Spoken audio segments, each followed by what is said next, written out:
Hey Miranda, how you doing? Thank you so much for submitting your work. Give me a few minutes here because I want to go through your writing, and I've got a few things I really wanted to describe here. I think at the end of this few minutes, I think this whole project is going to make a lot more sense to you. And just so you know, I typically spend a lot of time on the videos for this, the video critiques for this assignment, just to kind of get you to understand kind of exactly where we're at and where we need to be. Okay, so if you want to review any of the other videos. You might find some similarities there. But of course, I always recommend that students review as many videos as you possibly can in the critique section, because for sure a lot of these comments are going to be applicable to your work. Okay, so let's go ahead and take a look. Now, I want to address your writing first, then we'll take a look at your sketches. An interesting process is trying to think of something totally unique for a physical experience that will attract people to a brand. Is that what we're after here, Miranda? Are we after attracting people to a brand? Not really, no. We're after this, and this is really important. This is deep dive immersion. So we're doing things here. We're really trying to uncover an underlying problem.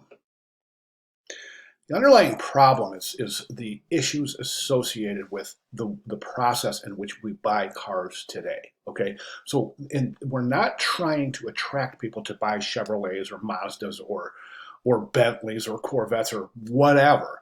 We're simply after trying to change the way people buy cars. Okay, the underlying problem of this whole thing is not the fact that we're not just going to redesign a vehicle configurator. We're going to attempt to uncover all of the associated problems with the current process of buying cars, and we're going to try to address that via the vehicle configurator.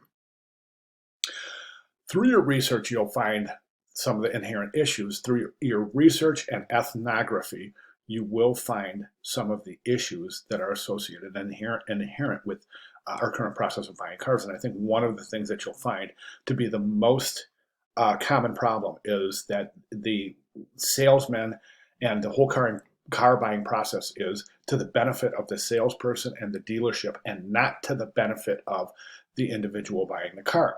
Let me clarify that a little bit. When we walk into a car dealership, or if you talk to somebody, and through your research, you should be talking to folks who have recently purchased cars or people who have experience purchasing cars, and even draw upon your own experience if you've ever dealt with a car buying procedure in a new car buying procedure in a dealership. The biggest problem, it seems like the number one problem, is the fact that the salesperson is a commissioned salesperson who is presumably out to make as much money as they can while they're at work, right? And in doing so, they're going to induce the buyer to purchase higher ticket items than they might need, to purchase features that they might otherwise not need, and to really spend more money than they really want to. So to me, the underlying problem is the removing the salesperson from the picture. So I just want to address that. So we're not really trying to draw. This isn't a branding exercise. We're not trying to draw people to select our brand, our chosen brand. Okay, most research for anything specifically cars is done online to help buyers understand what they are buying, and most of these experiences are not very meaningful or memorable. Figuring out how to convince potential buyers to head to a physical location with the temptation of a meaningful experience is my first goal. Okay, figuring out how to convince potential buyers to head to a physical location. Yes. Now, you can, and eventually you would have to head to the physical location, especially if we have things like this, like holograph projections, etc., right? Well, of course, those aren't going to work at home. Now, we have to consider what we're going to do once we get to the dealership or the physical location, whether it be a car show, some other remote location like a mall, or even the dealership itself. But the idea is to get to the vehicle configurator, configure your automobile to the way you want it, okay? So let's jump to your ideas. So your first idea is a projector controlled by a tablet. They have screens for the years, makes, and models, as well as details such as color and engine, which you could hear the sounds as well. That's like nice. I like that, making it a bit more immersive. My idea is most similar to the experience you would have online. Okay, yes, and that is pretty much kind of similar to an experience you would have online otherwise, but you don't have the projector. You would have it on your screen, okay? But to me, this isn't really attempting to solve any of the inherent problems. I'll get to that in a second. My second sketch is one that I personally love to see in person, which is the most unrealistic. Don't worry about realism right now, okay? And the reason I say that is because in the field guide, it indicates us to not let current limitations on technology impede our ability to ideate. And so maybe the technology isn't where it should be, but let's forget that right now. Let's just assume that it is, okay? And again, I'll comment on that in a second.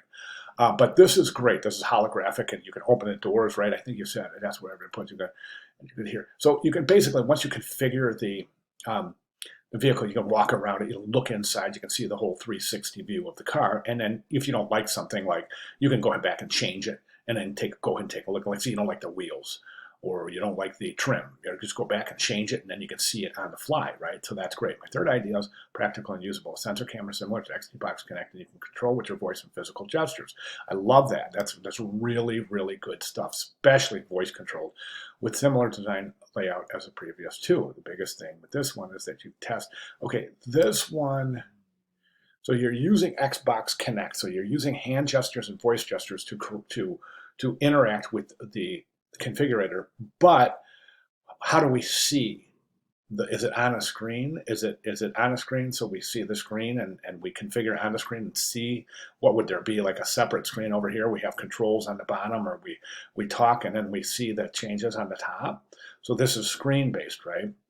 Okay, of the three, I think I want you, I'm not going to, I don't want to direct you. I want you to make your own decisions based on the information I'm giving. But at this point, we need to do this. We have to think about how can we, okay, so eventually we're going to have to go to the dealership, right, to use them, depending on your solution. Now, we could develop an app that we could just sit at home and use on our iPads, right? But they already have that. So we have to really think of a way that we can add features and functions here in a deep dive immersion way. So let me give you a couple of recommendations or suggestions. So we could do this. We could do several things to take this a step further. Think about the personnel we interact with when we go to a dealership. We interact with the salesperson, we interact with the finance person. So to eliminate interacting with the salesperson, we have the configurator. We can do everything we need to do to get the car the way we want it. We don't have to have somebody breathing down our neck saying, oh, you need a bigger engine, or you need, this feature or that feature. You select what you want, you configure the car. At that point, we can add, consider adding like a financial calculator to the prototype. Okay, so in other words, when you're done configuring, you can do things like decide or calculate the resale value based on the X amount of miles in 10 years or 5 years, right? So you can calculate the resale value. Calculate your monthly payments if you put X amount down. Calculate your monthly payments if you don't put money down. Calculate the resale value midway through your lease, if you want to sublease, et cetera, et cetera. So now we have eliminated the need for the finance person. We've got right built into our configurator the options for financing. And think of other things that you can do with financing. Then, so we've eliminated so far the salesperson, and we've eliminated the finance person. What's left? It's the test drive, right? How can we test drive this car without having to grab a salesperson and have them go on a test drive with it? Well, one option is this. You could incorporate a simulator. Okay, so for example, when you're done with configuring your car, when you're done with all of your calculations in terms of finance, then you can send all that information to a configurator, a drive simulator in another room, right? So you walk into the other room, everything's loaded up. You step into a pod 360, you close the door, you've got 360 screens around you, you've got everything loaded in the computer to be able to simulate the drive. You can simulate the drive in ice and snow and mountains and flat roads and desert roads and warm, and any configuration you want, right? So now we've actually even added a test drive into the mix. So now it's really autonomous car buying at this point, right? Now, I think a lot of purchasers would love to get in there and test drive a car, sure. And that's certainly a viable option. I personally don't think I would buy a car without test driving it first. So once you get everything done the way you've done, even if you don't have a simulator, you can get everything into the package, into the computer, and then maybe even have a feature where they can find a car that's as similar to yours as possible, and you can test drive it in the conditions of where you live or where the dealership is, where you have to go to test drive the car. You see what I'm saying? So let's take your ideas and just really wax them out to fruition and take them a step further, deep dive, determine what the underlying problems are, and address them. Okay, didn't mean to take over 10 minutes to go into that, Miranda, but you're this close. You're this close. You're there. But you're just missing a couple of little connections here. At this point, if you have any questions at all, please let me know. I'll be glad to clarify anything I've said in the last 11 minutes or so. Okay, and again, sorry for taking so long. Thank you very much, Miranda.